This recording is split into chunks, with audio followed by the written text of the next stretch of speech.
Good day mga ka-wheels. Ayan, another series ulit tayo ng ating vlog. Ayan, this time meron tayong 4-wheelers na unit. Ayan, so maraming nagtatanong kasi ano-anong ang basic setup natin, kumbaga ano yung inclusion. Ayan, so ito meron tayong sample unit dito, pero ang price kasi nito, kumbaga depende kasi sa sa unit. So etong unit na to is DA64W na double power slide Smiley edition. Ayan, actually DG siya, DG64W, and kasi Mazda siya. So ito tinawag naming basic setup. Ayan, kasi stock yung loob niya. So may mga inclusion siya na sa finish recon na hindi na isali. Kumbaga yung finish recon iba yon, kompleto siya, kumbaga pati accessories. Ayan, so ito ang kulang lang nito is yung upholstery niya. Ayan, tapos yun lang ang difference niya, pero yung makina niya na heavy PMS siya, na transmission, ayan, na aircon PMS, na radiator PMS. Ayan, so kompleto pa rin siya. Tapos na coloran pa rin siya ng ng gusto ni client na color. Ayan, so sa mga magtatanong, ito po ay 285 na natin na sold. Ayan, tapos ang natin dito yung finish na kumbaga recon finish na kung tawagin, or standard setup natin. Kumbaga budget meal yun sa ibang term pa.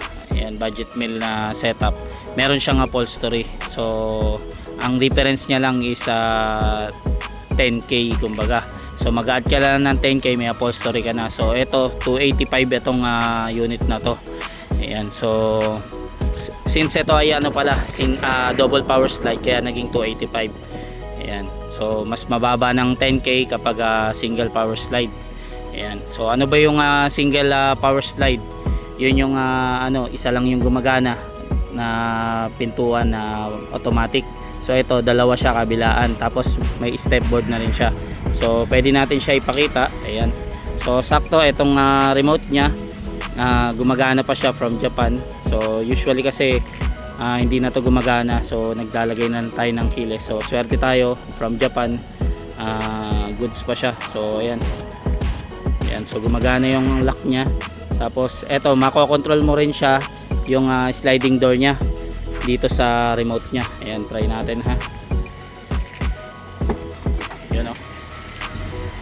Ayan, so bumukas yung step board, lumabas pala, tapos bumukas yung pintuan. Ayan, so pwede natin isara. Ayan, so dito rin sa kabila, check natin. Ayan,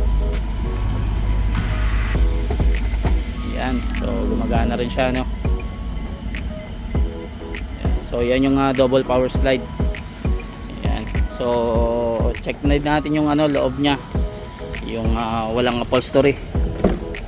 Ayan, so yan yung niya, yung setup niya pag basic setup na tinatawag. Ayan, pero finish pa rin siya, maganda pa rin yung dashboard niya. Ayan, malinis pa rin yung ating yung stock na na setup dito sa loob. Ayan, meron lang mga mancha tong mga to, na yung upuan from Japan na kasi yan, hindi na natin matanggal. Ayan, oh. Pero okay naman siya, buo pa, at least walang ngat-ngat. Ayan, tapos yun lang ang difference niya. Ayan, pati dito sa likod. Ayan,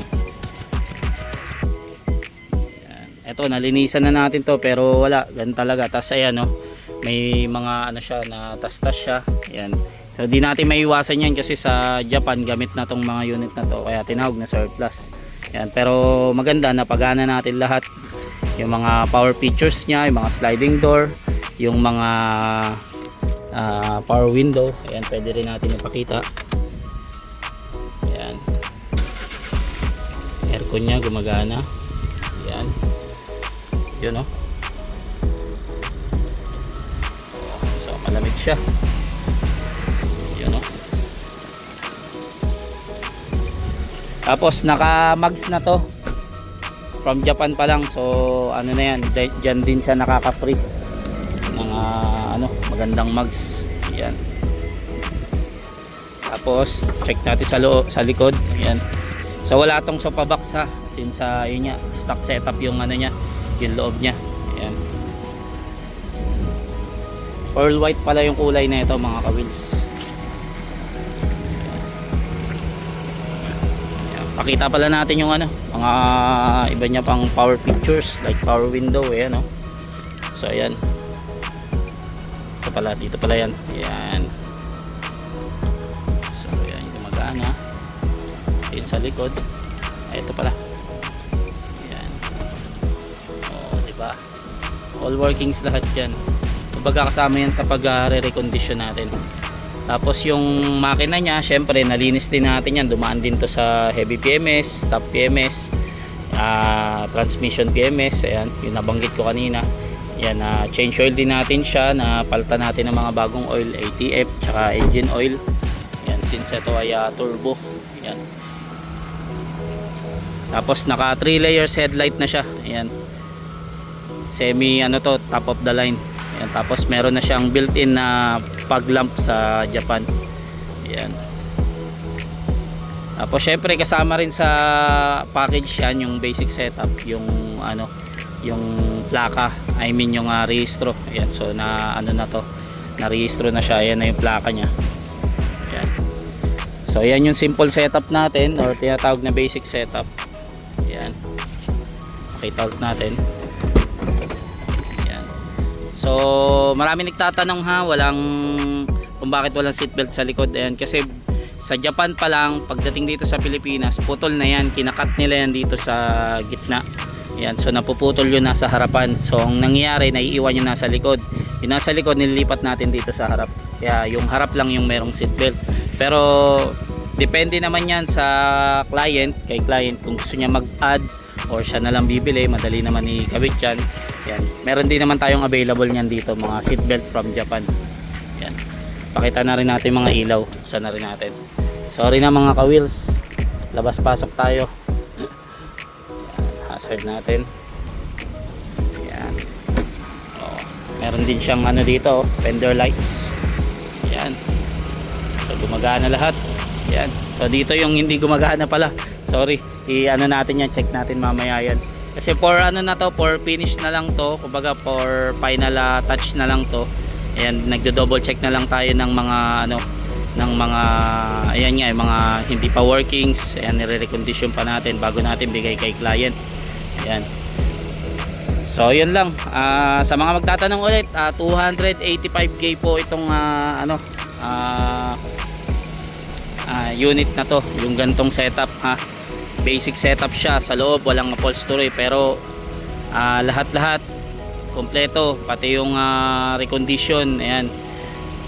Tapos si client pwede mamili ng color, tapos nakarehistro. Ayan, na recondition yung aircon, lahat.